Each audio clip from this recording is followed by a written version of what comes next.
makan, di mana mereka itu terlalu sering atau mondar-mandir ke kamar mandi adalah aib, suatu kekurangan untuk mereka. Karena mondar-mandir ke kamar mandi menunjukkan banyak makan.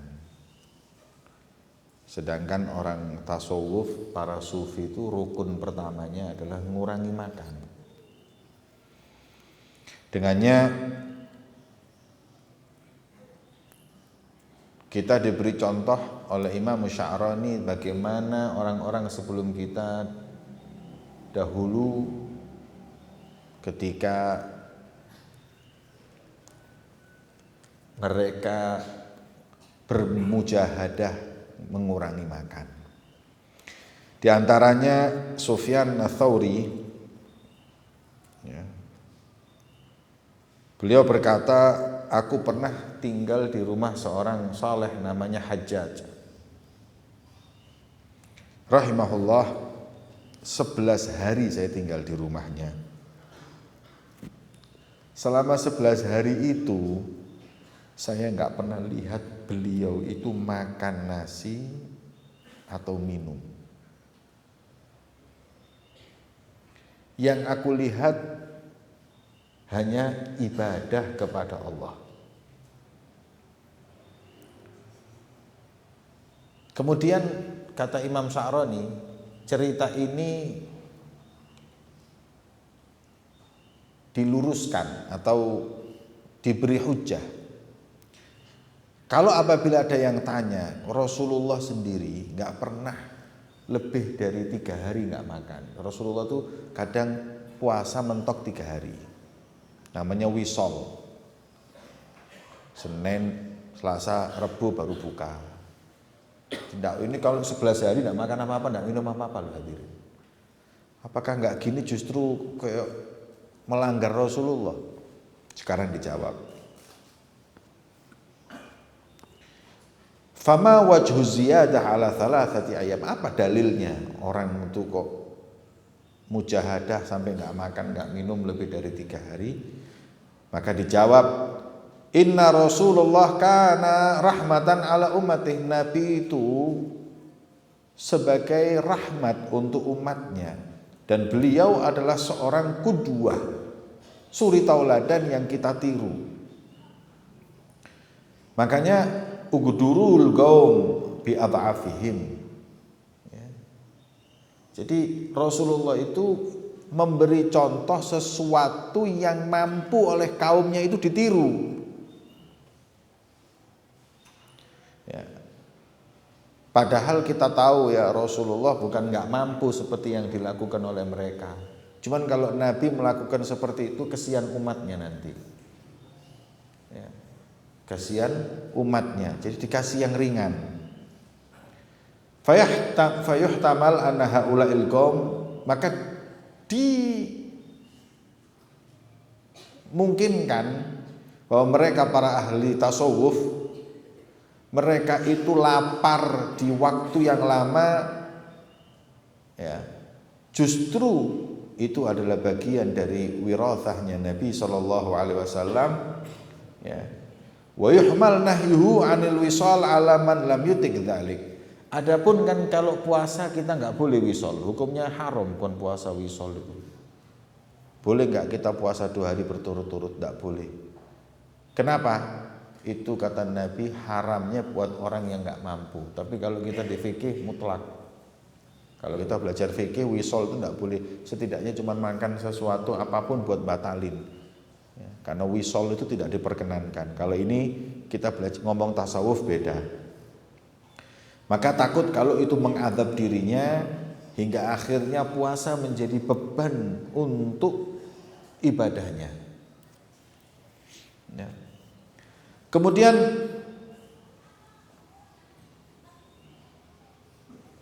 diriwayatkan oleh dari Aba Aggal Al-Maghrabi, itu dalam riwayat makannya 6 bulan sekali.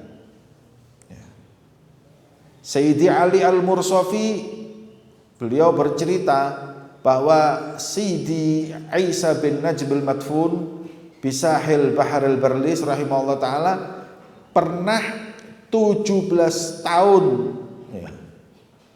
Maka sab'a asyar sanah 17 tahun tidak makan, tidak minum, tidak tidur, dan beliau dalam keadaan wudu.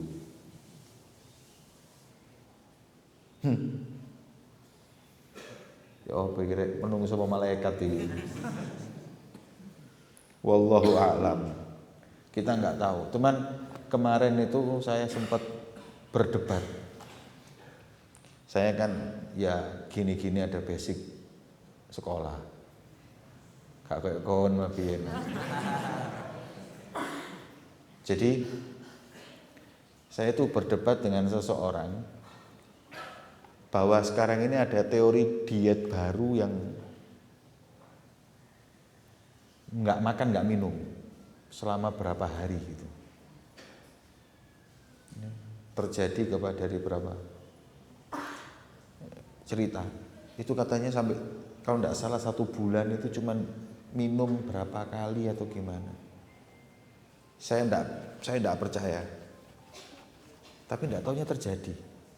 Dan sekarang lagi di negeri Arab lagi terkenal ya diet itu. Dan sehat-sehat berarti. Ya. Saya sendiri bingung. Kalau aturan kan orang enggak minum itu kan bisa mati 3 hari. 4 hari ya bisa mati. Tapi ini Masya Allah ini. Ya. Sampai beberapa hari, berapa minggu itu nggak minum, tapi ini diet. Jadi ada penemuan baru diet seperti itu. Nah ya kalau diet gitu kita kok percaya, tapi kalau mujahadahnya sufi kok diwara dongeng. Aneh ini. Saya bilang nggak masuk akal orang itu nggak makan, nggak minum selama sampai seminggu. Nggak taunya diet terjadi seperti itu. Coba nanti saya pastikan lagi ilmu ini di mana ya. Nanti di googling coba sampai takut nambah Google. Diet yang nggak makan nggak minum itu gimana itu? Kok bisa? Itu di negeri Arab sekarang lagi terkenal itu. Ya. Ala kulli hal. Mungkin ini kedokteran yang bisa membuktikan gimana apa maksimal orang nggak makan nggak minum itu gimana. Cuman yang terjadi seperti ini. 13 hari tidak makan, tidak minum.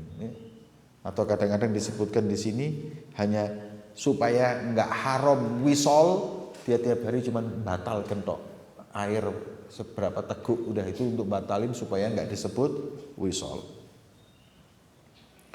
Intinya seperti itu.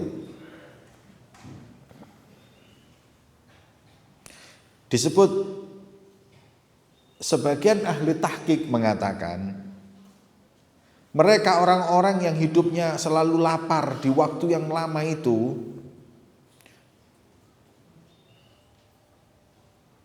bukan nggak makan sama sekali, tapi mereka makan zabibah. Apa zabibah? Sing teko anggur dikeringnya apa? Kismis, ya, atau air supaya keluar dari wisol yang diharamkan. Jadi mereka bukan tidak makan sama sekali, batalin gitu, makan cuma beberapa kurma 1 sama air, kurma 1 sama air gitu aja. Ya, wadzalika huwa dzan bihim. Enggak mungkin kalau mereka itu wisol hukumnya haram. Wallahu a'lam. Dan ketahuilah memang lapar ini adalah paling besarnya rukun dari arkan thariqah. Ya.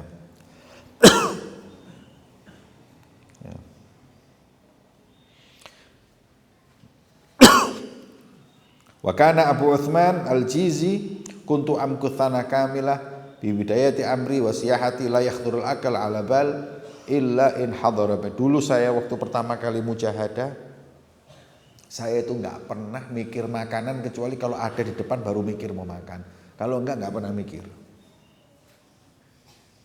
Ya, kita kan enggak sarapan itu wis mikir lu bengi mangan opo. Kalau mereka tidak, yang ada di depannya yaitu yang dipikir dimakan. Kalau enggak ya enggak. Maka lihatlah wahai saudaraku, ya, laparmu itu nggak sebanding dengan laparnya orang-orang sebelum kalian.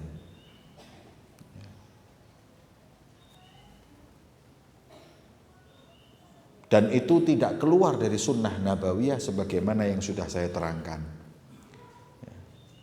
Lapar yang tidak boleh adalah lapar yang membawa mudarat. Kalau dia sakit nggak makan baru itu nggak boleh. Mereka mampu kok, nggak masalah. Imam Sahal Tasturi juga seperti itu. Membagi 7 tadi itu. Jadi makan itu bagian dari 7 tersebut. Jadi intinya kalau membawa mudarat nggak boleh. Itu sudah kaidah. Wala tulqu bi aidikum ila tahluka. Jadi orang masing-masing mungkin punya. Saya mau tanya, orang nggak makan sama nggak minum itu lebih berat mana? Orang nggak makan sama nggak tidur lebih berat mana?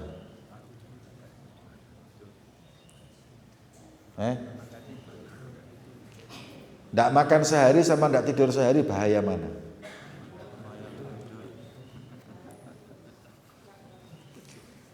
Nah, saya pernah ketemu orang tidurnya 3 hari sekali.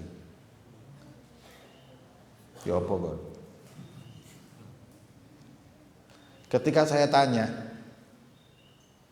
kamu nggak sakit? Saya ini tidur sehari minimal 6 jam. Kalau kurang dari 6 jam pusing. Inti 3 hari tidak tidur dan dia tenang, nggak ada apa-apa. Nggak terus kelihatan motone cowong atau enggak. Saya tanya, kok bisa? Jawabannya dia gini. Nah, yang buat kita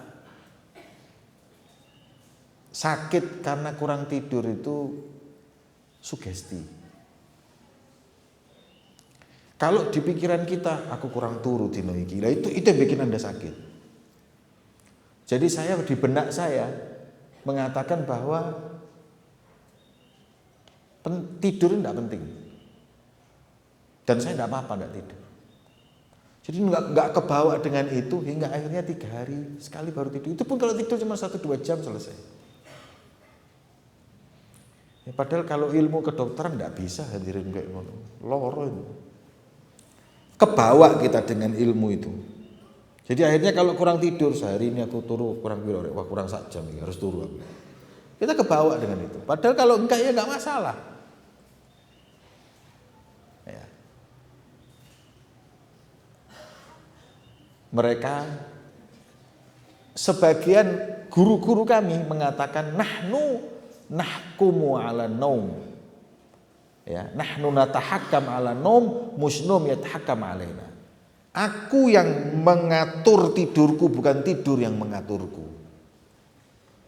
Saya pernah ketemu cucunya Habib Muhammad bin Abdullah Al-Haddar. Habib Muhammad bin Abdullah Al-Haddar itu dalam sehari tidurnya cuma 2 jam, 3 jam. Itu sudah umur 60 tahun lebih. Mulai zaman mudanya, tidur dikit. Beliau cerita, cucunya ini cerita, Habib Husin yang pernah datang ke Ar-Ridwan itu. Waktu mampir ke rumah dia cerita, pernah suatu malam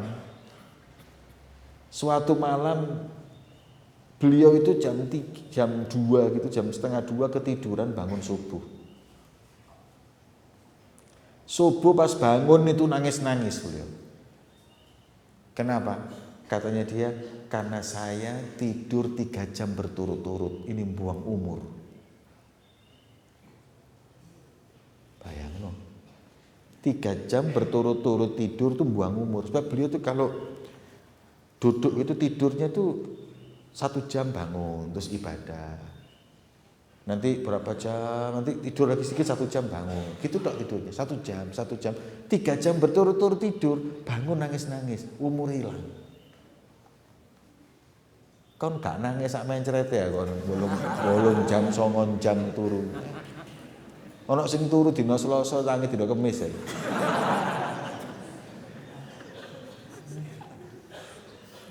Banyak saya sampai bingung diceritain sama beliau. Ya Allah, terus awak-awak iki apa rek? Subhanallah. Jadi seperti itu mujahadahnya para orang-orang dahulu itu ya. Tidurnya seperti itu. Jadi makanya hidup mereka itu barokah. Kita ini kalau tidur 8 jam aja hadirin, berarti sudah 2/3 umur kita ini tidur. Diukai umur Allah Ta'ala swidak gak ada 40 tahun. 20 turu, 20 tahun tidur. Turun delok TV, main WA. Paling sudah buat kerja aja 8 jam kerja, sudah 20 tahun juga. 20 tahun tidur, 20 tahun kerja. Terus ibadahnya kapan? 20 tahun. Misi kesempatan yang lain ini berapa? Ya Allah, berarti kalau kita punya umur 60 tahun, 10 tahun aja ibadah ini kita sudah baik. Lah kalau mereka tidurnya 8 jam, 1-2 jam, umur barokah. Masya Allah. Dan dari akhlak mereka radhiyallahu taala anhum taqdimuhumus salamah 'alal ghanimah. Mereka lebih mendahulukan keselamatan daripada keuntungan. Hingga mereka menolak dunia dan mengosongkan tangan mereka dari dunia. Nggak punya dunia, mereka lebih senang menolak dunia. Ya. Mereka lebih memilih nggak punya uang daripada punya uang tapi diinfakkan. Sekarang mana menurut kita? Kalau kita kan menurut kita gini, mana yang lebih afdol? Jadi orang miskin atau kaya loman? Kan enak kaya loman lah. Sedekahnya banyak, wong zahaba ahlud duthur bil ujur, pahala diambil orang kaya, hum yusallun kama nusallim, tapi mereka bisa sedekah kan gitu. Tapi sebagian di antara mereka tidak. Kenapa? Khaufan an yamna'u minha haqqaha. Kan gini ya. Miskin atau kaya tapi dermawan. Kaya tapi nanti membagikan uangnya ke orang miskin, bangun masjid, mana yang lebih afdal? Pasti jawabannya yang kaya tapi dermawan, karena manfaat buat orang lain. Mereka nggak mau milih yang nomor 2, milih nomor 1, karena nomor 2 iki kalau belum ketoke enak, tapi lek wis lain cerita. Aku lek soge, Pak ngono. Saya kalau kaya, saya kalau ini. Begitu kaya, mereka takut tidak bisa merealisasikan apa yang dia niatkan.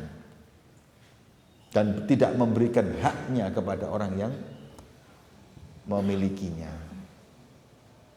Maka dari itu, mereka lebih pilih mending miskin. Mending gak punya uang. Dia gak mau megang harta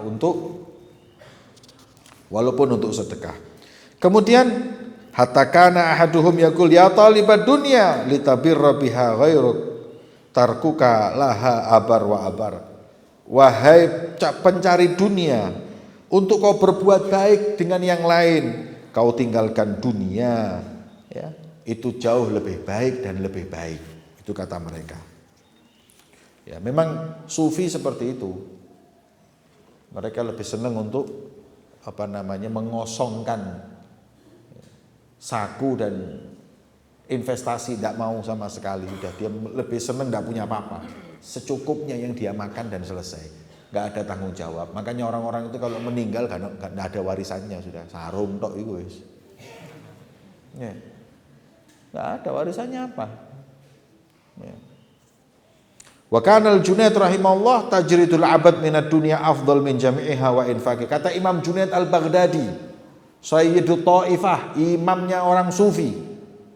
Beliau berkata, kau seorang hamba yang kosong dari dunia lebih afdal daripada mengumpulkan dunia untuk menginfakkannya. Makanya saya kadang-kadang bingung kalau ada orang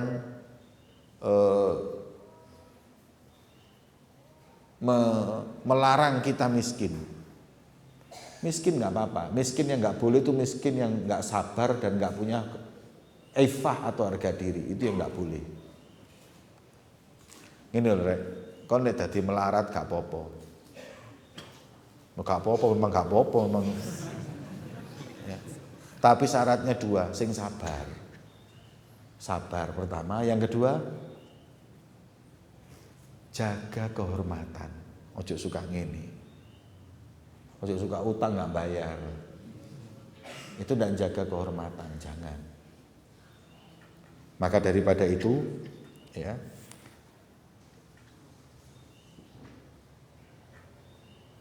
Tajrid itu artinya ngosongkan kita dari dunia, itu lebih afdol daripada kita punya dunia untuk menginfakkan. Wa qad kanu idza qila li ahadihim hadhihi darahim fafarriq halal masakin ya badzalik wa yaqul inna man jama'a la bi tafriqatiha. Jadi orang-orang dulu juga, ya, orang dulu juga kalau dititipi uang sama orang kaya untuk membagikan ke orang miskin, mereka menolak. Mereka mengatakan yang ngumpulin harta ini lebih berhak untuk membagikannya daripada yang lain. Nah, itu seperti itu. Makanya ada sebagian guru saya pernah waktu mau ngasih orang miskin dikasih uang, dititipi gitu loh untuk bagi. Kata beliau, jawabannya seperti ini. Yang punya uang yang lebih berhak membagikan. Ini uang saya yang bagi, uangmu kamu yang bagi. Seperti itu. Hanya saja gini, ada sebagian ini bicara tasawuf, ada bicara dakwah. Kalau bicara dakwah lain lagi. Kadang kita nitipkan uang kita, zakat ataupun yang lain kepada ulama untuk para ulama itu menggunakannya dalam dakwah. Saya kasih contoh. Sampean punya uang 10 juta. Zakat sampean ini sampean titipkan, mau dikeluarkan belikan beras sendiri apa dibelikan pondok, biar pondok yang membelikan beras buat pondok yang bagiin. Kalau kita bagi beras ini selesai, pokoknya wong luwe wareg. Tapi kalau kita berikan kepada ulama, ustadz, di kampung sampai nono ustadz sampai titipi duit 10 juta. Sama ustadz itu terus dibelikan beras, dibagikan. Nanti orang-orang itu yang kena bagian beras itu ngaji sama ustadz itu. Nah itu ada plusnya dakwah.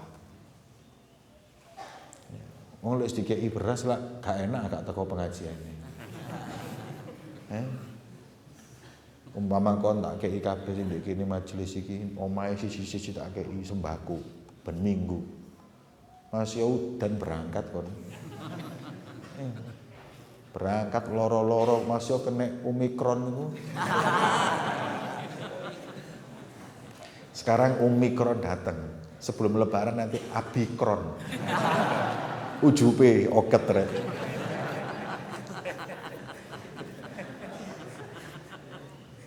Ya. Mari riyo yo Mbah Kron.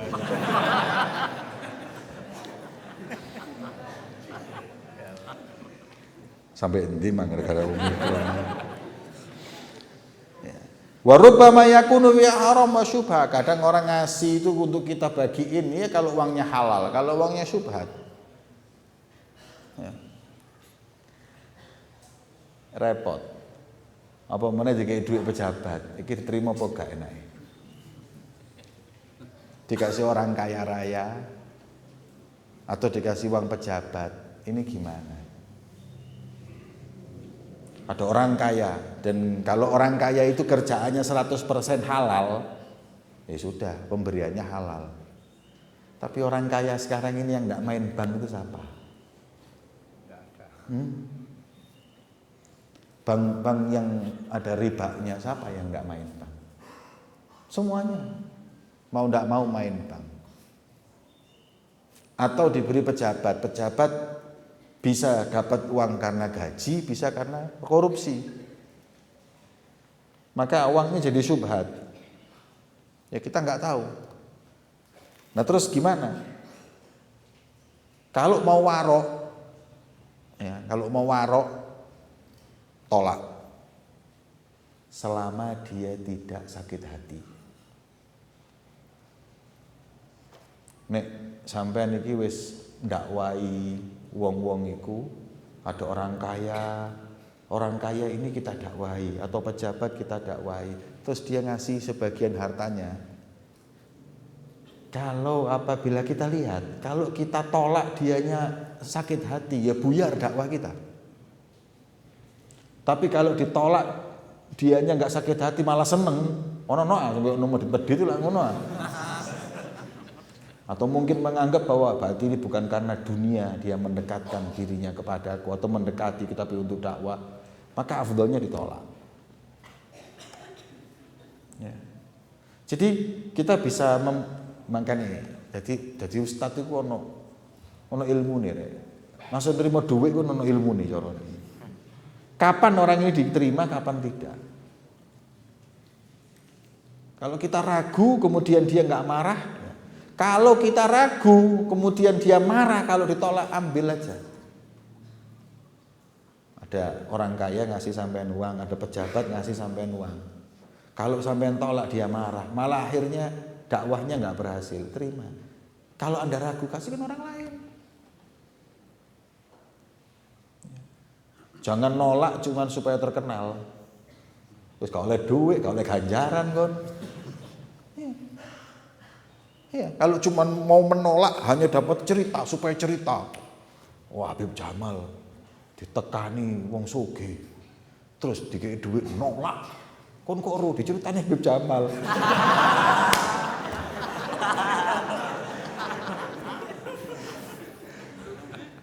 La ilaha illallah.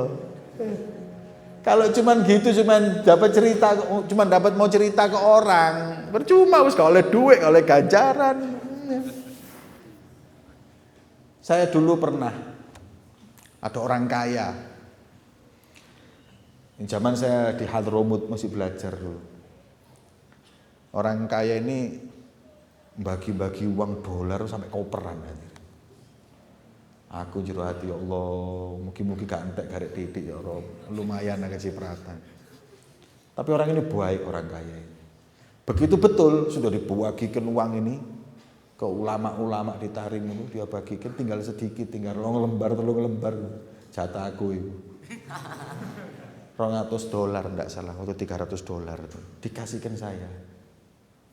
Saya nolak rek, si warok pian.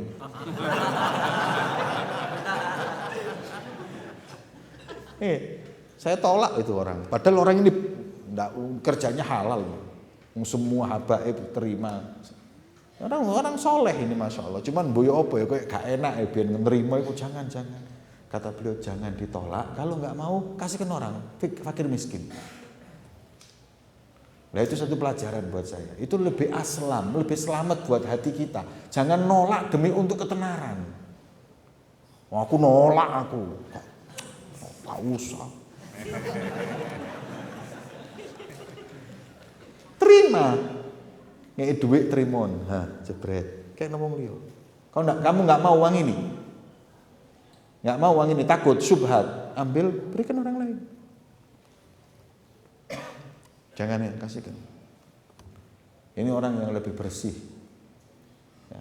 Kecuali kalau menolak itu tidak ada kendala apapun, orangnya nggak sampai sakit hati dan lain-lain, lebih afdal ditolak dari awal. Tapi kalau nolak jangan cerita-cerita. Aku ditekan, tak tolak mbak aku. Ini ya, amal kita nggak ada, dapat apa-apa sudah, eman. Itu kan gitu kan cuma mau dibilang warok dirinya, jangan, eman. Kecuali cerita kepada orang dekat. Gini, oh ya wis gitu aja. Kalau cerita ke orang-orang dulu, ngomongnya di pengajian, sojok wis. Ya. Kemudian fatakunul hana ahlil fuqara wa tabi'a ala man farraq, ya lek haram ya fuqaranya dapat keuntungan tapi dosa kepada yang membagikan. Imam Hasan Al-Basri beliau mengatakan barang siapa yang mengosongkan dirinya untuk ibadah kepada Allah afdol daripada orang yang meninggalkan dunia wasa'a ala iyali dan berupaya dan kerja untuk anak-anaknya. Jadi orang yang ibadah saja itu lebih afdol daripada orang yang meninggalkan dunia atau meninggalkan ibadah, ibadahnya dikurangi tapi kerja untuk anak dan istrinya. Ya, itu apa namanya? Mungkin kalau sudah kewajiban sudah diberikan, afdolnya seperti itu. Tapi kalau ada kewajiban ya kita nggak bisa ibadah. Kayak haji itu kan juga gitu. Syaratnya haji itu kalau mau berangkat harus punya uang untuk memberi nafkah istri dan anaknya dulu. Kalau enggak nggak boleh. Ya. Ibrahim bin Adham beliau berkata, antara engkau dengan mereka orang-orang mulia itu sungguh sangat jauh sekali kedudukannya. Mereka dunia itu datang ditinggal. Ya, kalau kalian dunia lari kalian kejar. Itu bedanya kita sama mereka para aulia. Mereka para aulia itu dikejar dunia lari. Kalau kita ngejar dunia, dunianya yang lari. Makanya kata ulama dunia ini kayak bayangan. Bayanganmu tuh loh. Bayanganmu tuh kamu kejar, gak ketemu mau bengoy kon bro. Nggak bisa. Tapi kalau kamu lari dari bayanganmu, tetap ikut kamu. Makanya disebutkan ad-dunya kaudhil. Dunia ini kayak bayangan. Kalau kita lari, dia ngejar kita. Tapi kalau kita kejar dia justru akan lari dari kita.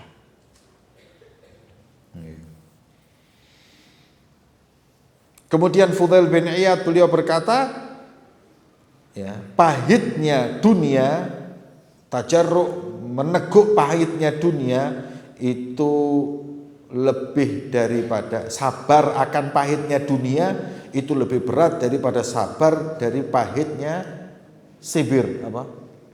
Jadam, tahu jadam?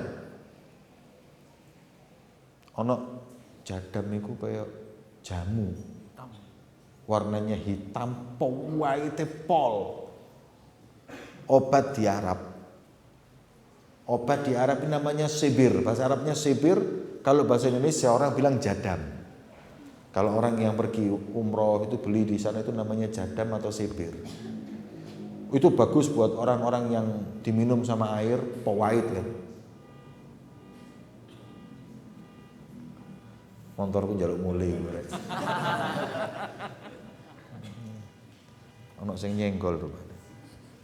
Montore wong sugih lak ngono. Disenggol ngamuk.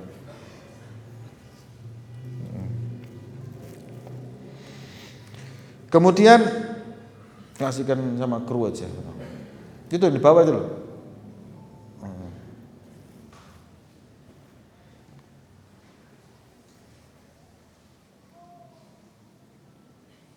Wa kana Malik bin Dinar, beliau berkata, tidaklah seorang sampai kedudukan siddiqin kecuali kalau sudah bisa meninggalkan istrinya seakan-akan janda dan anak-anaknya seakan-akan anak yatim. Maksudnya tidak orang nyampe ke makom siddiqiyah kubro, yaitu para siddiqin, kecuali dia itu ibadah sampai istrinya itu jarang ketemu. Merasa istrinya kalau dia ini janda, sudah nggak punya suami, karena suaminya tiap hari di mihrab terus bayar. Anak-anaknya merasa sebagai anak yatim karena nggak pernah ketemu bapaknya, ibadah tok, itu baru siddiqiyatul kubro.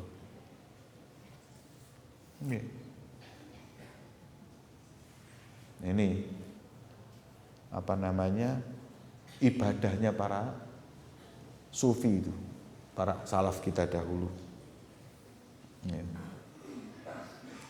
Ya, kita kan masya Allah delok TV berjam-jam bareng, ya, tiap hari dengan mereka. Ya, bukan larangan, cuman kalau mau ibadahnya mereka ya seperti itu ibadahnya. Nabi Isa alaihi salatu wassalam marra lailah ala syakhsin naim wan nas qaimuna yusallun. Nabi Isa suatu hari itu lewat melalui seseorang yang ada satu orang dalam keadaan tidur tapi sekelilingnya orang-orang itu lagi sholat. Faqala lahu, kemudian Nabi Isa berkata kepada yang tidur, "Qum, bangun, fasolli, sholatlah." Qala lahu, kemudian dijawab, "Inni qad abadullah ta'ala bi afdhalil ibadah." Saya sudah ibadah kepada Allah dengan paling afdolnya ibadah. Mau iki turu kok afdolnya ibadah. Ini kan bingung. Faqala lahu Isa, "Wa ma hiya?" Apa kata Nabi Isa? Apa afdolnya ibadah? Orang sekelilingmu semuanya ibadah, kamu tidur kok kamu mengatakan ibadahmu lebih afdol dari yang lain? Qala abadtullah bi afdalil ibadah wa huwa anni zahadtu fid dunya au zahidtu fid dunya. Faqala lahu Isa, "Na'am, fuqtal abidin." Aku ibadah lebih dari mereka. Apa ibadahmu? Aku ibadah zuhud dari dunia, gak kolu mbek dunia. Wong-wong sembayang tapi uteke dunia tok. Kalau saya tidur tapi saya gak suka dengan dunia. Saya talak dari hati saya dunia. Maka kata Nabi Isa, kau di atasnya ibadahnya orang ahli ibadah. Kalau kita ibadah tapi kita masih serakah sama dunia, ada manfaatnya. Tapi kita ibadahnya pas-pasan plus ditambah tidak serakah dengan dunia, alhamdulillah.